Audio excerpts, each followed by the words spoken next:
Guys, it is Tamika L. Sims, and it is time for this week's Dope Media Report. 3 legislators in the House of Representatives reintroduced legislation to open several SBA programs to firms legally operating in the cannabis sector. Chairwoman Nydia Velasquez introduced the Ensuring Safe Capital Access for Small Businesses Act of 2021. And what this does is gives direct or indirect cannabis businesses the ability to apply for SBA-backed loans, essentially ensuring and extending affordable capital options to those businesses that are operating in the cannabis sector. For this bill and others that were introduced by the House of Representatives, please go ahead and visit us on cannabiscuits.com and check that article out for more information.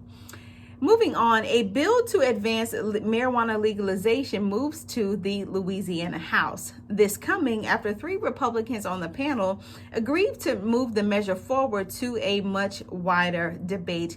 Now, what this bill would do is legalize marijuana for adults 21 and older, as well as move forward measures to decriminalize the plant as well.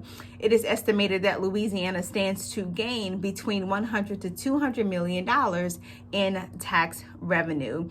And then finally, marijuana legalization was all but struck down in Florida by the Supreme Court. Now, their reasoning for this, ladies and gentlemen, is that the bill introduced was affirmatively misleading. And the reason that this was stated is because of the word permits that was introduced in the opinion article created by Make It Legal Florida. Because of the word permits that was actually placed in the summary, it was determined by the Supreme Court that the indication was that all marijuana, no matter how many ounces or how much a person was found to have on their possession at the time of a criminal arrest, would be okay and acceptable, not taking into consideration that everything had been outlined as far as how many ounces an adult 21 and over would be able to possess. So we think it's ludicrous, but nevertheless, here we are. So Florida, we're not quite sure how your legalization efforts are going to go.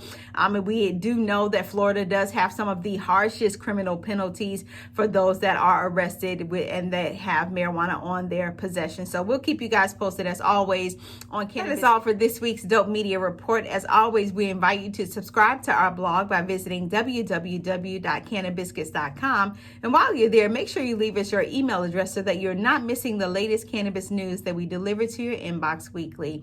We invite you to subscribe to us on our YouTube channel, search CannaBiscuits TV, as well as connect with us on all social media platforms at Canna_biscuits. That's all for this week's Dope Media Report. We will see you guys next time.